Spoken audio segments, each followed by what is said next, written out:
નમસ્કાર વિદ્યાર્થી મિત્રો, હવે જોઈએ નાઇટ્રિક એસિડ જેનું સૂત્ર છે HNO3। આવા નાઇટ્રોજનના ઘણા બધા સંયોજનો છે, જેમાં હાઇપોનાઇટ્રસ એસિડ H2N2O2, આ ઉપરાંત નાઇટ્રસ એસિડ HNO2, પણ એમાંથી આપણે માત્ર નાઇટ્રિક એસિડની બનાવટ, ગુણધર્મ અને ઉપયોગો જોશું। નાઇટ્રિક એસિડની બનાવટ જોઈએ। સામાન્ય રીતે પ્રયોગશાળામાં સોડિયમ નાઇટ્રેટ NaNO3 અને સાંદ્ર H2SO4 વચ્ચેની પ્રક્રિયાથી નાઇટ્રિક એસિડ મેળવી શકાય છે। એટલે કે NaNO3 માંથી Na plus ion, NO3 minus ion, આ NO3 માઇનસ આયન છે એ H2SO4 ના H પ્લસ આયન સાથે જોડાશે એટલે HNO3 બનશે, અને બાકીનો જે આયન વધે છે HSO4 એ Na સાથે જોડાય અને NaHSO4 એટલે કે સોડિયમ હાઇડ્રોજન સલ્ફેટ બનાવશે। બીજી રીત છે ઓસ્વાલ્ડ પ્રક્રમ। હવે ઓસ્વાલ્ડ પ્રક્રમમાં એમોનિયાનું હવામાંથી મળતા ઓક્સિજન દ્વારા ઓક્સિડેશન કરી અને નાઇટ્રિક એસિડ બનાવવામાં આવે છે, જેમાં સૌ પ્રથમ એમોનિયાની હવામાં રહેલા ઓક્સિજન સાથે પ્રક્રિયા પ્લેટિનમ અથવા રહોડિયમ ઉદ્દીપકની હાજરીમાં 500 કેલ્વિન તાપમાને અને 9 બાર દબાણે કરતા નાઇટ્રિક ઓક્સાઇડ અને પાણી છે એ મુક્ત થાય છે। એટલે સૌ પ્રથમ એમોનિયાના હવા દ્વારા ઉદ્દીપકીય ઓક્સિડેશનથી નાઇટ્રિક ઓક્સાઇડ મળે છે। આ જે નાઇટ્રિક ઓક્સાઇડ મળે છે એનું ઓક્સિજન વડે ફરીથી ઓક્સિડેશન થવાથી નાઇટ્રોજન ડાયોક્સાઇડ બને છે, એટલે કે NO2 બનશે। આ રીતે જે નાઇટ્રોજન ડાયોક્સાઇડ પ્રાપ્ત થાય એની પાણી સાથેની પ્રક્રિયાથી HNO3 બનશે અને ફરીથી નાઇટ્રિક ઓક્સાઇડ છે એ મુક્ત થશે। બરાબર, સમીકરણને આપણે બેલેન્સ કરી શકીએ તો આંકડાકીય માહિતી વિશે હું અત્યારે વાત કરતો નથી। એટલે 3 સ્ટેપમાં પ્રક્રિયા થઈ। પહેલું સ્ટેપ છે એમોનિયાનું ઓક્સિડેશન, તો nitric oxide, further oxidation nitrogen dioxide, nitrogen ડાયોક્સાઇડની ત્રીજા સ્ટેપમાં પાણી સાથેની પ્રક્રિયાથી નાઇટ્રિક એસિડ છે એ પ્રાપ્ત થશે અને નાઇટ્રિક ઓક્સાઇડ છે એ મુક્ત થશે। બરાબર, હવે આ જે નાઇટ્રિક ઓક્સાઇડ છે એનો ફરીથી પાછો ઉપયોગ કરી અને નાઇટ્રિક એસિડ બનાવી શકાય। બરાબર, આ રીતે મળતો જે HNO3 છે એને નિસ્યંદન દ્વારા 68% સાંદ્ર બનાવવામાં આવે છે। જો હજી વધારે સાંદ્ર બનાવવો હોય તો H2SO4 છે એ નિર્જલીકરણ કારક છે, એટલે H2SO4 સાથે નિર્જલીકરણની પ્રક્રિયાથી 98% સાંદ્ર HNO3 છે એ મેળવી શકાય છે। બરાબર, તો આ ઓસ્વાલ્ડ પ્રક્રમ છે જેની મદદથી આપણે HNO3 છે એ બનાવી શકીએ છીએ। તો બનાવટ પૂરી, ત્યાર પછી જોઈએ ગુણધર્મ। જો ગુણધર્મ, તો સૌ પ્રથમ એના ભૌતિક ગુણધર્મ આપ્યા છે, પછી રાસાયણિક ગુણધર્મ છે અને પછી ઉપયોગો। તો ગુણધર્મમાં ખ્યાલ છે, તમે લેબોરેટરીમાં જોયું હશે, HNO3 જે રંગવિહીન પ્રવાહી છે, જેનું ઠાર બિંદુ 231.4 કેલ્વિન અને ઉત્કલન બિંદુ 355 કેલ્વિન જેટલું હોય છે। પ્રયોગશાળામાં જે HNO3 વાપરવામાં આવે છે એ 68% વેઇટ બાય વેઇટ HNO3 રહેલું હોય છે, એટલે કે 68% સાંદ્રતાવાળું HNO3 છે એનો આપણે પ્રયોગશાળામાં ઉપયોગ કરીએ છીએ, જેની ઘનતા છે, વિશિષ્ટ ઘનતા એ 1.504 ગ્રામ પર ml જેટલી હોય છે। બંધારણની વાત કરીએ તો વાયુ અવસ્થામાં HNO3 છે એ સમતલીય બંધારણ ધરાવે છે, જેમાં NO બંધ લંબાઈ 140.6 pm જેટલી, OH બંધ લંબાઈ 96 pm જેટલી. આ બાજુની એનો બંધ લંબાઈ છે 121 pm. HON અથવા NOH બંધ કોણ 102 ડિગ્રી. ONO બંધ કોણ છે 130 ડિગ્રી જેટલો હોય છે. બરાબર. ત્યાર પછી રાસાયણિક ગુણધર્મ અથવા સમીકરણ વિશેની વાત કરીએ તો જલીય દ્રાવણમાં HNO3 છે એ પ્રબળ એસિડ તરીકે વર્તે છે. શા માટે પ્રબળ એસિડ તરીકે વર્તે? તો કે આપણે ગુણધર્મ જોઈ ગયા કે જે હાઇડ્રોનિયમ આયન ઉત્પન્ન કરે એ એસિડ તરીકે વર્તી શકે. જેમાં વધુ પ્રમાણમાં અથવા તો સરળતાથી H3O+ આયન ઉત્પન્ન થાય અથવા એ મુક્ત કરી શકે તો એની એસિડ તરીકેની પ્રબળતા વધુ હોય છે. તો આપણે જોઈએ કે HNO3 છે એને તમે પાણીમાં ઉમેરશો અથવા તો એનું જલીય દ્રાવણ બનાવશો તો આ એસિડ હોવાને કારણે H+ આપે છે એટલે H2O માંથી બનશે H3O+. અને આમાંથી NO3- નાઇટ્રેટ આયન છે એ છૂટો પડશે. હવે આ પ્રક્રિયા થવાને કારણે H3O+ છે એ ઉત્પન્ન થાય છે. એના કારણે જલીય દ્રાવણમાં એ પ્રબળ એસિડ તરીકે વર્તે છે. બીજો ગુણધર્મ છે HNO3 સાંદ્ર છે એ પ્રબળ ઓક્સિડેશન કરતા તરીકે વર્તે છે. બરાબર. હવે પ્રબળ ઓક્સિડેશન કરતા તરીકે વર્તે ત્યારે એમાંથી કઈ નિપજ બનશે એનો આધાર છે એ ઘણી બધી વસ્તુ ઉપર રહેલો હોય છે. જેમાંથી HNO3 ની તમે સાંદ્રતા કેટલી લ્યો છો, પ્રક્રિયા દરમિયાનનું તાપમાન શું છે, અથવા કોનું ઓક્સિડેશન થવાનું છે એના આધારે એની નિપજ છે એ બનતી હોય છે. દાખલા તરીકે આપણે બંને ઓક્સિડેશન પ્રક્રિયાઓ જોશું, ધાતુનું ઓક્સિડેશન અને અધાતુનું ઓક્સિડેશન. એમાં પહેલા જોઈ ધાતુનું ઓક્સિડેશન HNO3 દ્વારા. એમાં આપણે કોપર ધાતુ લીધી. તો કોપર ધાતુનું મંદ HNO3 વડે તમે ઓક્સિડેશન કરશો તો HNO3 તો ઓક્સિડેશન કરતા છે એટલે એનું રિડક્શન થશે. રિડક્શન થઈને નાઇટ્રિક ઓક્સાઇડમાં રૂપાંતરિત થાય છે. આનું રિડક્શન થાય તો કોપરનું ઓક્સિડેશન થાય. તો કોપરનું ઓક્સિડેશન થવાથી કોપર નાઇટ્રેટ છે એ બને છે. બરાબર. તો આ રીતે આપણે કહી શકીએ કે HNO3 છે એ ઓક્સિડેશન કરતા તરીકે વર્તે છે કારણ કે કોપરનું ઓક્સિડેશન કરે છે, એનું પોતાનું રિડક્શન થઈ અને નાઇટ્રિક ઓક્સાઇડ બનાવે છે. હવે જે આંકડા છે એ તમે રેડોક્સ પ્રક્રિયા છે એટલે રેડોક્સ પ્રક્રિયાની રીતે સંતુલિત કરીને મૂકી શકો. બરાબર. આવી ઘણી બધી રેડોક્સ પ્રક્રિયા છે તો એમાંથી હું એક બેલેન્સ કેવી રીતે કરવી એ તમને યાદ કરાવું. બાકી આપણે રેડોક્સ ચેપ્ટર જે જોયું ધોરણ 11માં તેમાં આપણે શીખી જ ગયા છીએ કેવી રીતે બેલેન્સ કરી શકાય. બરાબર.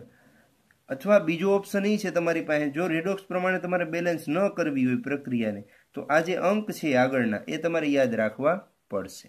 બરાબર. કોઈ પણ 2 કે 3 અંક યાદ રાખી અને પ્રક્રિયાને યાદ રાખવી પડશે. જો એવી જ રીતે સાંદ્ર HNO3 વડે તમે ઓક્સિડેશન કરશો તો કોપર નાઇટ્રેટ તો બનશે જ, પાણી પણ બનશે, પણ આનું રિડક્શન થવાથી NO2 બને છે. એટલે આપણે વાત કરીએ કે નિપજનો આધાર છે એની સાંદ્રતા ઉપર છે. મંદ લેશો તો NO બને છે રિડક્શન પામીને, સાંદ્ર લેશો તો NO2 બને છે. સમજાઈ ગયું? હવે આ કેવી રીતે બેલેન્સ કરવી જો પ્રક્રિયા. અહીંયા આપણે જોઈએ તો આનો ઓક્સિડેશન આંક છે એ 0 છે. આનો ઓક્સિડેશન આંક થશે +2. બરાબર. અહીંયા ગણશું તો ઓક્સિડેશન આંક આનો થશે +5 N નો, અહીંયા થશે +4. તો આમાં 2 નો ફેરફાર છે. કેટલાનો છે? 2 નો ફેરફાર. તો આના ઓક્સિડેશન આંકમાં 2 નો ફેરફાર થવો જોઈએ. બરાબર ને?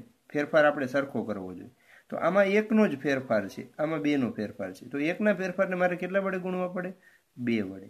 એટલે જો હું અહીંયા 2 વડે ગુણીશ, અત્યારે આંકડો નથી એમ સમજી લ્યો, 4 નથી તમને ખબર, તો 2 વડે ગુણીશ તો અહીંયા કેટલા આવશે?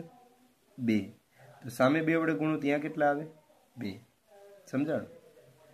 જો હવે ઓક્સિડેશન આંક જેનો બદલાય છે એ બેલેન્સ થઈ ગયું, પણ હવે શું બેલેન્સ કરવાનું?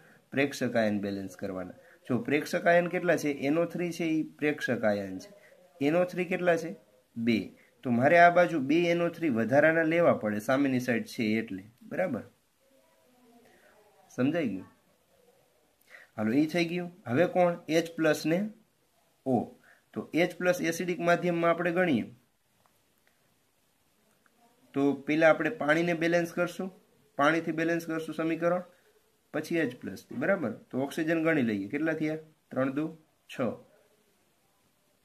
3 દુ 6, 6 6 12 થયા. તો 3 દુ 6,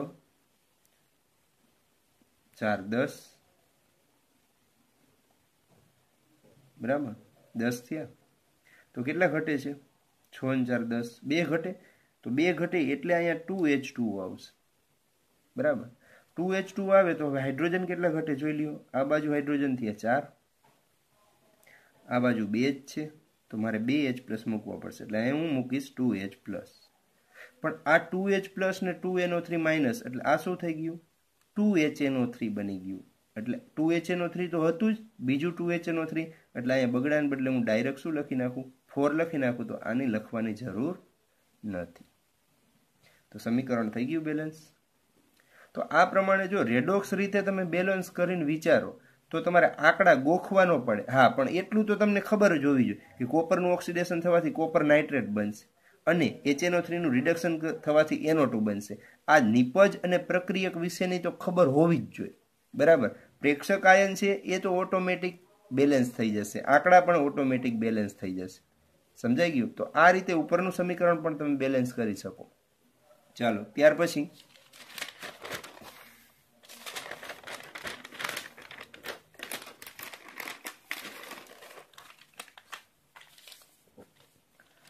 જો એવું બીજું ઉદાહરણ છે ઝીંક. તો મંદ ઝીંક સાથે પ્રક્રિયા કરશું તો N2O બનશે અને સાંદ્ર સાથે કરશું તો NO2. તો ઉપરની પ્રક્રિયા જેવી હતી એવી જ છે ઝીંકની પ્રક્રિયા. ફરક શું છે અહીંયા કે મંદ છે ઝીંક ત્યારે N2O બને છે, સાંદ્ર છે ત્યારે NO2. તો કોપરમાં પણ આ જ વસ્તુ થતી હતી, બરાબર. પ્રક્રિયા સેમ જ છે, કાંઈ ફરક નથી. હવે કેટલીક ધાતુઓ એવી છે ક્રોમિયમ ને એલ્યુમિનિયમ, એ HNO3 માં દ્રાવ્ય નથી થતી. શું કામ નથી થતી? તો કે ક્રોમિયમ અને એલ્યુમિનિયમ છે એની ઉપર ઓક્સાઇડનું પડ બની જાય છે. ઓક્સાઇડનું પડ બની જાય એ નિષ્ક્રિય હોય છે, એટલે એ HNO3 માં દ્રાવ્ય થતું નથી, બરાબર. ત્યાર પછી છે અધાતુનું ઓક્સિડેશન. તો સાંદ્ર નાઇટ્રિક એસિડ છે એ અધાતુ અને તેના સંયોજનનું ઓક્સિડેશન કરે છે. હવે તો કેવી રીતે ઓક્સિડેશન કરે જુઓ. તો આગળની જે પ્રક્રિયા હતી એ જ પ્રમાણે આ પ્રક્રિયા થશે, પણ આની અંદર જે નિપજ છે એ જુદી જુદી હશે. દાખલા તરીકે I2 અધાતુ છે, કાર્બ, સલ્ફર, ફોસ્ફરસ. દરેકનું હું HNO3 વડે ઓક્સિડેશન કરું એટલે પેલી વસ્તુ તો એ કે HNO3 નું રિડક્શન થશે. તો દરેકમાં રિડક્શન થઈને નિપજ તો સરખી જ મળે. જો NO2 NO2 NO2 NO2, બરાબર.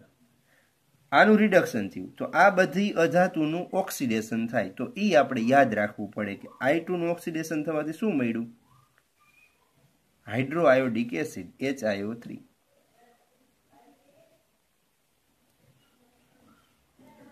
આયોડિક એસિડ, બરાબર.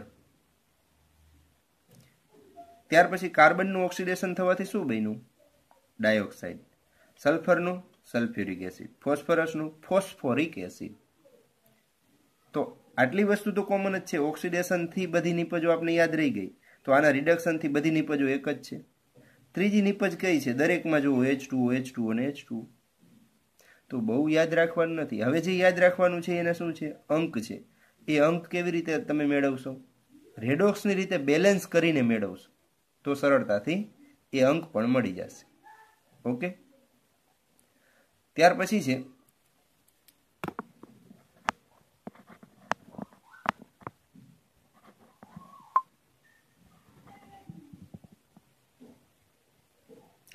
કથ્થઈ વલય કસોટી. જો વલય કસોટીમાં શું છે કે તમારા દ્રાવણમાં NO3 માઇનસ આયન છે કે નહીં એની પરખ કરવા માટે આ કસોટી વપરાય છે, બરાબર. હવે NO3 આયન હાજર હશે ને તો એ કથ્થઈ વલય કસોટી આપશે, એટલે કથ્થઈ રિંગ છે એ આ પ્રકારની બનશે. જો એમાં NO3 નહીં હોય તો કથ્થઈ રિંગ નહીં બને. એટલે અહીંયા આપણે HNO3 ની વાત કરીએ છીએ, એટલે HNO3 માં તો NO3 આયન છે જ, એટલે HNO3 છે એ કથ્થઈ રિંગ કસોટી આપશે, બરાબર. વલય કસોટી અથવા રિંગ કસોટી. તો એ શું કામ રિંગ બને છે? તો એના માટે આપણે સામાન્ય રીતે જોઈએ તો સૌપ્રથમ શું કરવામાં આવે કે જે આપણું HNO3 નું મંદ દ્રાવણ છે એમાં NO3 છે, એમાં તાજું બનાવેલું FeSO4 નું દ્રાવણ ઉમેરવામાં આવે એટલે એમાં Fe+2 આયન. ત્યારબાદ એમાં આ કસનળીની અંદર NO3 નું મંદ દ્રાવણ FeSO4 ઉમેરી અને સાઈડમાંથી ધીમે ધીમે H2SO4 ઉમેરવામાં આવે છે. એટલે જ્યાં આ સપાટીનો સંપર્ક થાય H2SO4 સાથેનો ત્યાં કથ્થઈ રંગની રિંગ બને છે, અને કથ્થઈ રંગની રિંગ બને છે એ NO3 આયનની હાજરી દર્શાવે છે. બરાબર. તો ત્રણ વસ્તુ ભેગી થઈ, નાઇટ્રિક એસિડ એટલે એમાં NO3, FeSO4 એમાં Fe+2 અને H2SO4 એમાંથી H+. આ ત્રણેય વચ્ચે પ્રક્રિયા થઈને પહેલા તો નાઇટ્રિક ઓક્સાઇડ બનશે અને Fe+2 નું Fe+3 માં ઓક્સિડેશન થશે, પ્લસ પાણી છે એ છૂટું પડશે. આ રીતે બનતો જે નાઇટ્રિક ઓક્સાઇડ છે એ દ્રાવણમાં રહેલા Fe+2 સાથે પ્રક્રિયા કરીને એક સંકીર્ણ બનાવે છે FeH2O 6 + 2. એ સંકીર્ણની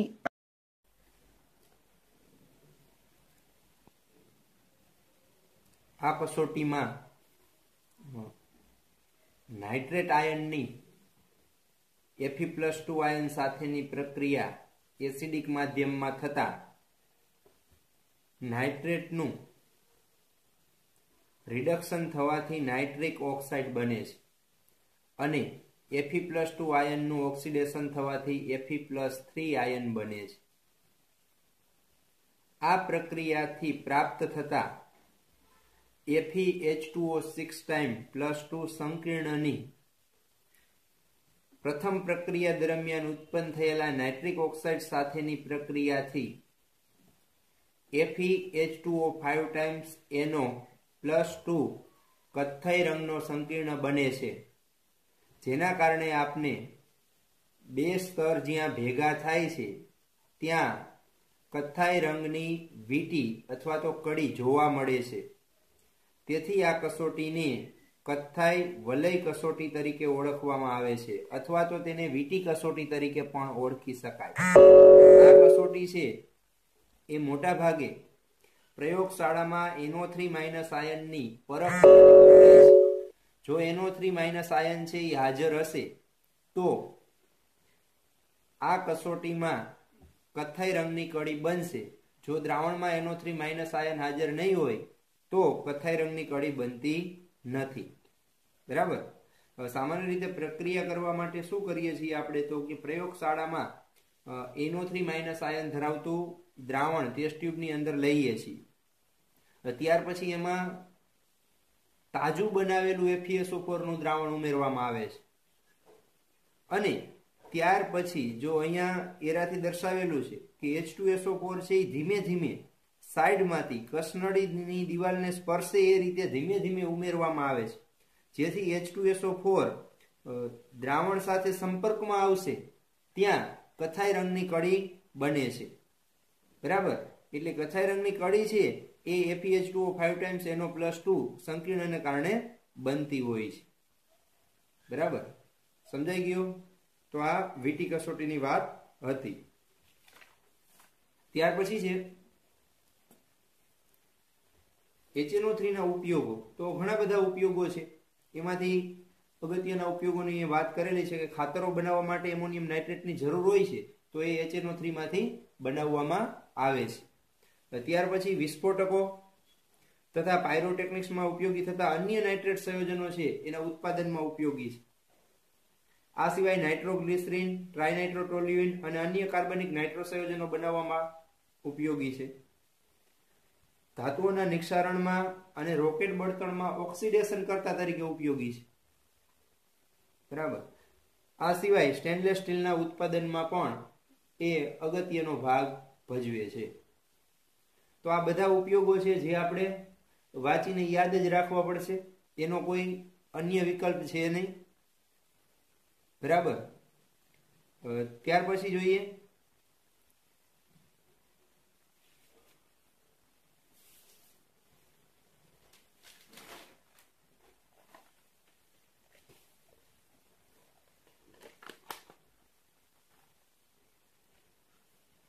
ફોસ્ફરસના ઓક્સો એસિડ સંયોજનો.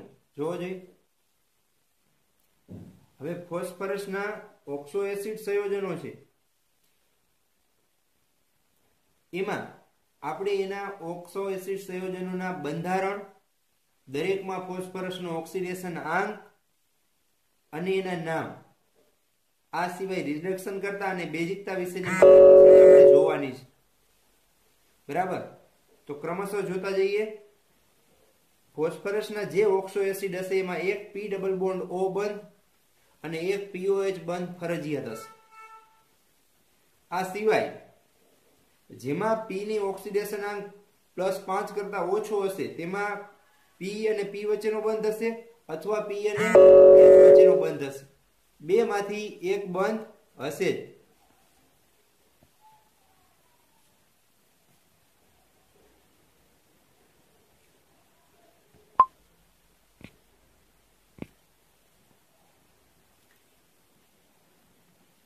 એમાં પહેલો ઓક્સો એસિડ જોઈએ, હાઇપોફોસ્ફરસ એસિડ અથવા એનું બીજું નામ છે ફોસ્ફિનિક એસિડ.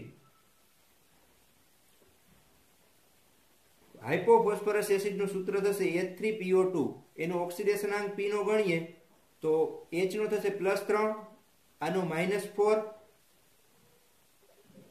એટલે -1 વધશે, સામે જાય તો +1. બંધારણ જોઈએ તો P ડબલ બોન્ડ O અને POH આ બંને એક ઉકાતો હશે. બાકીના બે H વધે છે તો એક બંધથી H, બીજી બાજુ એક બંધથી H જોડાયેલો હશે. આ રચનામાં P છે એ સમચતુષ્ફલકીય રચનામાં વચ્ચે ગોઠવાયેલો હોય છે, જ્યારે એના ખૂણા ઉપર ઓક્સિજન ઓક્સિજન હાઇડ્રોજન હાઇડ્રોજન ગોઠવાયેલા હશે. બરાબર. H3PO2 બનાવવા માટે સફેદ ફોસ્ફરસ અને આલ્કલી વચ્ચેની પ્રક્રિયા થતા હાઇપોફોસ્ફરસ એસિડ બને છે. તો નામ, અણુસૂત્ર, બંધારણ, ઓક્સિડેશન આંક. હવે બેઝિકતાની વાત કરીએ તો ફોસ્ફરસ સાથે ડાયરેક્ટ જોડાયેલા H છે એ આયનીકરણ દરમિયાન મુક્ત થઈ શકતા નથી, એટલે H+ તરીકે છૂટા નહીં પડે. તો કયો H છે એ H+ તરીકે છૂટો પડશે? તો કે ઓક્સિજન સાથે જોડાયેલો છે એ H+ તરીકે મુક્ત થશે. તો અહીં એક જ ઓક્સિજન સાથે H જોડાયેલો છે એટલે એક H+ મુક્ત થાય તો એની બેઝિકતા છે એ 1 કહેવાય, એટલે એ મોનોબેઝિક એસિડ તરીકે વર્તે છે. બરાબર. એટલે હવે તમને ખ્યાલ આવી ગયો કે બંધારણમાં જેટલા હાઇડ્રોજન ઓક્સિજન સાથે જોડાયેલા હશે એટલા H+ મુક્ત કરશે, એટલી એ એસિડની બેઝિકતા થશે. બીજી બાબત છે રિડક્શન કરતા ગુણધર્મ. હવે રિડક્શન કરતા ગુણધર્મ છે એ ડાયરેક્ટ pH બંધ સાથે સંકળાયેલો છે. જેટલા pH બંધ વધુ હશે એટલો એનો રિડક્શન કરતા ગુણધર્મ પ્રબળ હશે. અહીં બે pH બંધ છે, જો એક અને આ બીજો, એટલે H3PO2 છે એ પ્રબળ રિડક્શન કરતા તરીકે વર્તે છે. રિડક્શન કરતા એટલે એનું ઓક્સિડેશન થવાનું છે. ઓક્સિડેશન થાય એટલે અહીંયા ઓક્સિજન ઓક્સિજન જોડાઈ શકે છે, એટલે એ રિડક્શન કરતા તરીકે વર્તે છે. એટલે બે વસ્તુ યાદ રાખશું, જેમાં OH ની સંખ્યા વધુ હોય એમાં બેઝિકતા વધુ હશે, અને જેમાં pH બંધની સંખ્યા વધુ હોય એની રિડક્શન કરતા તરીકેની વૃત્તિ પ્રબળ હશે. બરાબર. ત્યાર પછી જો ઓર્થોફોસ્ફરસ એસિડ, જેનું બીજું નામ છે ફોસ્ફોનિક એસિડ. અણુસૂત્ર H3PO3 થશે, ઓક્સિડેશન આંક ગણશું તો +3 આવશે. ઉપરના જેવું જ બંધારણ છે, એક ઓક્સિજન વધે છે તો H ની જગ્યાએ એક જગ્યાએ OH મૂકશું. શેમાંથી બનશે? તો કે P2O3 અને H2O વચ્ચેની પ્રક્રિયાથી H3PO3 બને છે. તો આમાં પણ હવે તમે કહી શકો બે OH છે એટલે બેઝિકતા 2 થશે, અને એક જ pH બંધ છે એટલે રિડક્શન કરતાની વૃત્તિ આના કરતા થોડી ઓછી થશે. ત્યાર પછી જો ઓર્થોફોસ્ફોરિક એસિડ છે એનું સૂત્ર થશે H3PO4, એક ઓક્સિજન વધારી દીધું.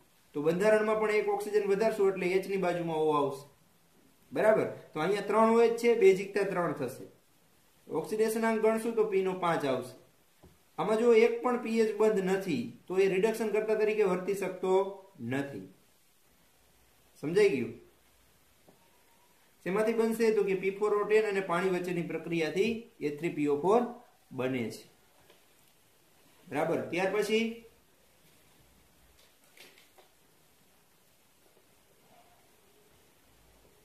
પાયરોફોસ્ફરસ એસિડ. જો હવે તમને શીખવાડ્યું છે પાયરોફોસ્ફરસ. પાયરો એટલે બે જોડવાના કોને ફોસ્ફરસને તો જો બે ફોસ્ફરસના બંધારણ મેં પેલા લખી નાખ્યા આગળ આપણે જોઈ ગયા એ જ H3PO3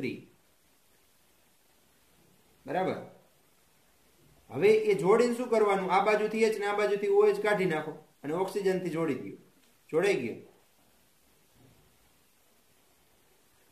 તો જે બંધારણ મળશે એ પાયરોફોસ્ફરસ એસિડ નું મળશે અણુસૂત્ર શું થશે H4P2O5 બરાબર ઓક્સિડેશન અંક ગણશો તો ફોસ્ફરસ એસિડ માં હશે એ જ થશે +3 શેમાંથી બનશે PCl3 અને H3PO3 વચ્ચેની પ્રક્રિયાથી બનશે બરાબર હવે આના આધારે તમે બેઝિકતા અને રિડક્શન કરતા ગુણધર્મ છે એ નક્કી કરી શકશો પાયરોફોસ્ફોરિક તો ફોસ્ફોરિક એટલે શું H3PO4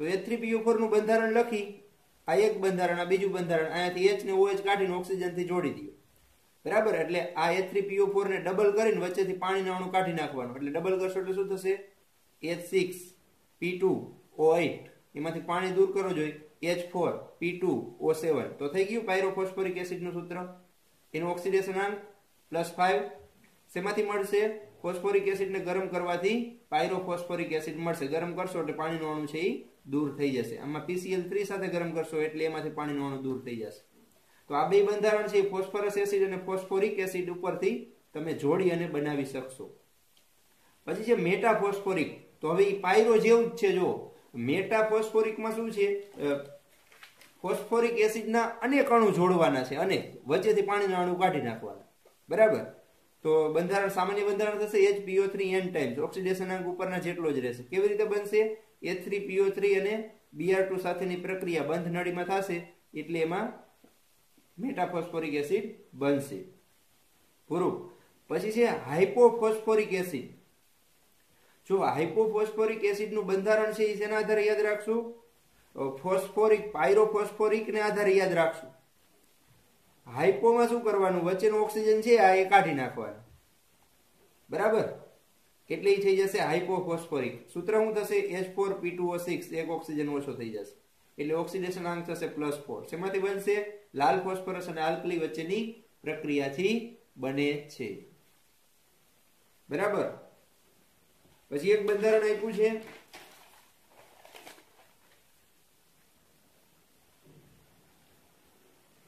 સાયક્લોટ્રાઇમેટાફોસ્ફોરિક એસિડ જો હારે જ લઈ લો બંધારણ તો HPO3 ટ્વાઇસ હવે આ બંધારણ છે એ આગળના જેવું જ છે મેટાફોસ્ફોરિક એસિડ જેવું આમાં ટ્રાઇમેટા કીધું છે અને સાયક્લો કીધું છે એટલે 3 ફોસ્ફોરિક એસિડ આવી રીતે લેવાના અને ત્રણેયમાંથી OH કાઢી અને અહીંયા ઓક્સિજન વચ્ચે મૂકી દેવાનું એટલે પાણીનો અણુ દૂર કરીને સાયક્લોમાં એટલે ચક્રમાં તમે જોડી દેશો એટલે મળશે સાયક્લોટ્રાઇમેટાફોસ્ફોરિક એસિડ બરાબર જો આ એક દાખલા તરીકે આપણે આ એક ફોસ્ફોરિક એસિડ નું બંધારણ અહીંયા લખેલું છે આવો અહીંયા બીજો અણુ હું લખી દઉં જો થશે એવો અહીંયા ત્રીજો લખી દઉં double bond OH OH OH જો અહીંયાથી પાણીનો અણુ કાઢીને ઓક્સિજન મૂકી દેવાનો અહીંયાથી પાણીનો અણુ કાઢીને ઓક્સિજન મૂકી દેવાનો અહીંયાથી પાણીનો અણુ કાઢીને ઓક્સિજન મૂકી દેવાનો એટલે આ બંધારણ ઓટોમેટિક બની જશે એટલે એ પણ ગોખવાની જરૂર નથી સમજાણું એટલું ત્યાર પછી જોઈએ જેમાં પી નો ઓક્સિડેશન અંક +3 છે એ વિસ્મીકરણ પામવાની વૃત્તિ ધરાવે છે વિસ્મીકરણ એટલે ફોસ્ફરસના પરમાણુનું એકનું ઓક્સિડેશન થશે એ જ પરમાણુનું પાછું રિડક્શન પણ થશે H3PO3 છે તો એને તમે ગરમ કરશો તો H3PO4 બને છે અને PH3 બને છે આમાંનું ઓક્સિડેશન અંક +3 છે આમાં વધીને +5 થાય છે અને આમાં ઘટીને -3 થાય છે એટલે એ વિસ્મીકરણની વૃત્તિ દર્શાવે છે બરાબર બીજી વાત કરી કે H3PO2 છે એ સારો રિડક્શન કરતા છે કારણ કે એમાં 2 pH બંધ છે તો એનું ઉદાહરણ આપ્યું છે જો કેવો રિડક્શન કરતા તો કે AgNO3 ની તમે H3PO2 સાથે પ્રક્રિયા કરશો તો H3PO2 નું ઓક્સિડેશન થવાથી H3PO4 બને છે અને AgNO3 નું રિડક્શન થવાથી એમાંથી Ag છે એ મુક્ત થાય છે બરાબર તો આ સારો રિડક્શન કરતા હોવાની પ્રક્રિયા દર્શાવે છે સમજાઈ ગયું હવે આને તમારે બેલેન્સ કેવી રીતે કરવાની તો કે રેડોક્સના આધારે બેલેન્સ કરવાની જો મેં અહીંયા તમને ઉદાહરણ સમજાવ્યું છે જોઈ લ્યો એકવાર દાખલા તરીકે આપણે બેલેન્સ કરીએ તો પેલા Ag નો ઓક્સિડેશન અંક ગણીશું કેટલો મળશે +1 સામે કેટલો મળશે 0 એટલે કેટલાનો ફેરફાર થયો +1 માં 0 1 નો ફેરફાર P નો ઓક્સિડેશન અંક +1 આમાં ગણશું તો +5 કેટલાનો ફેરફાર થયો 4 નો ફેરફાર તો પેલા બેના ફેરફાર સરખા કરવા માટે આને 4 વડે ગુણવા પડે, એટલે અહીંયા 4 આવશે.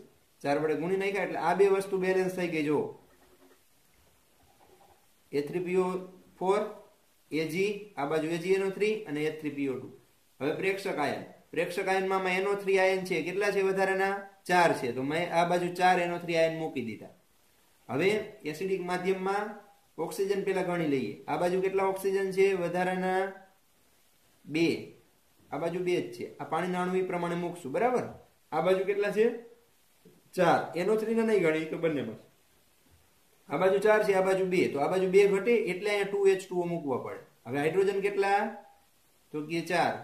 આ H3 તો આમાં આવી ગયા, તો 4H પ્લસ અહીંયા મૂકવા પડે. આ બેન જોડી દો, શું થઈ જાય? 4HNO3. એટલે ઉપરનું સમીકરણ છે એ આખું બની જશે, બરાબર? તો આવી રીતે રેડોક્સ પ્રક્રિયા છે એના આધારે તમે સમીકરણને બેલેન્સ કરી શકો છો.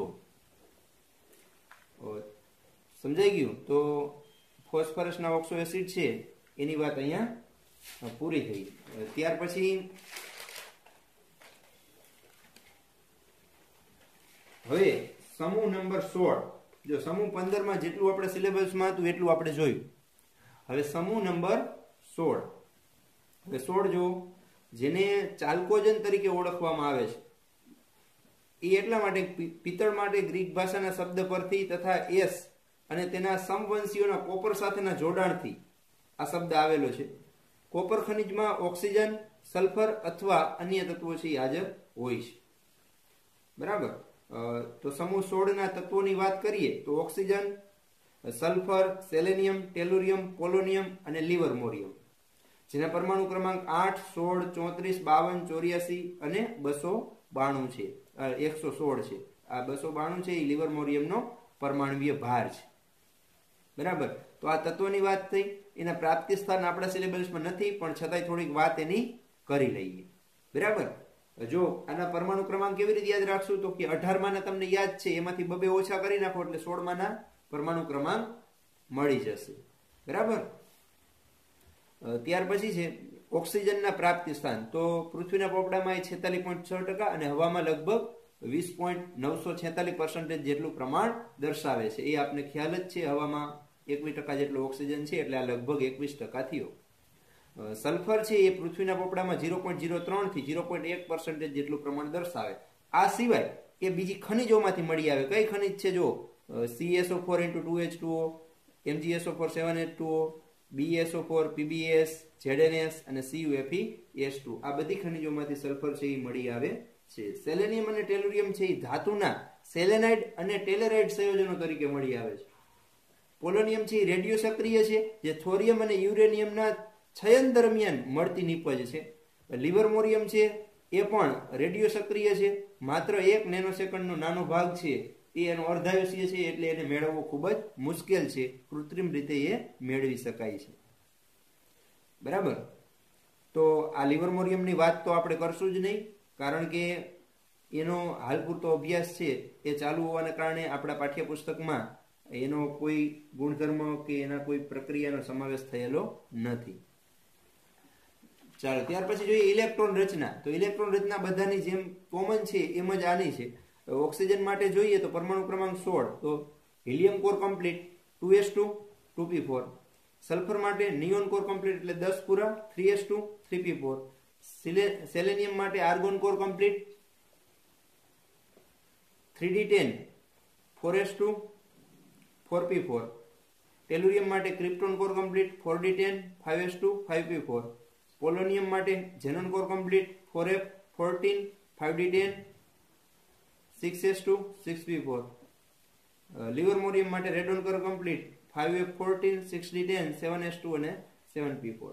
બરાબર? આ તો મેં 3d અને 4f ને આગળ લખેલી છે. બાકી તમને ખ્યાલ જ છે કે 5s પહેલા ભરાશે, પછી 4f, પછી 5p, આ ક્રમમાં જ ભરાશે. 6 નંબરની કક્ષક જ્યારે શરૂ થશે ત્યારે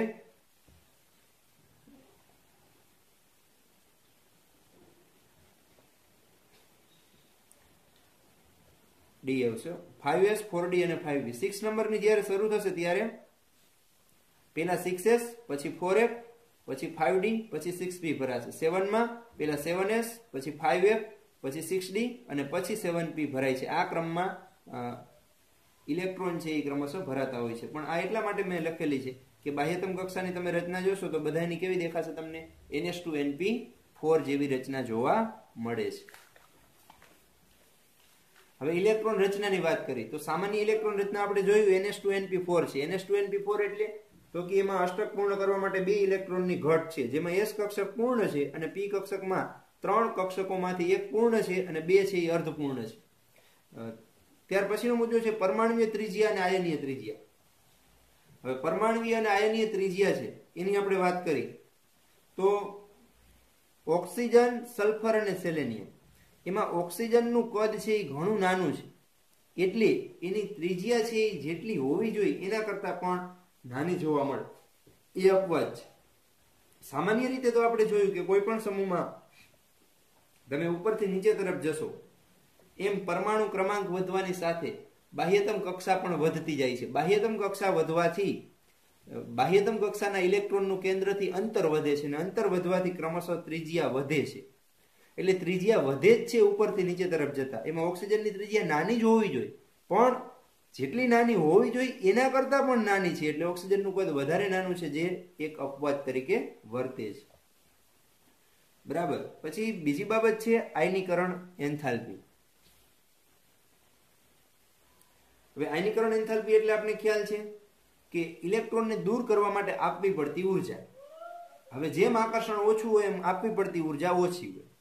તો આપણે જોયું કે ઉપરથી નીચે તરફ જાય એમ કદ વધતા જાય છે, ઇલેક્ટ્રોન કેન્દ્રથી દૂર જતો જાય છે, તો ઇલેક્ટ્રોનને આકર્ષણ ઓછું થતું જાય છે। એટલા માટે તમે ઉપરથી નીચે તરફ જશો તો ઇલેક્ટ્રોનને દૂર કરવા માટે ઓછી ઉર્જાની જરૂર પડશે, માટે આયનીકરણ એન્થાલ્પી છે એ ઘટે છે।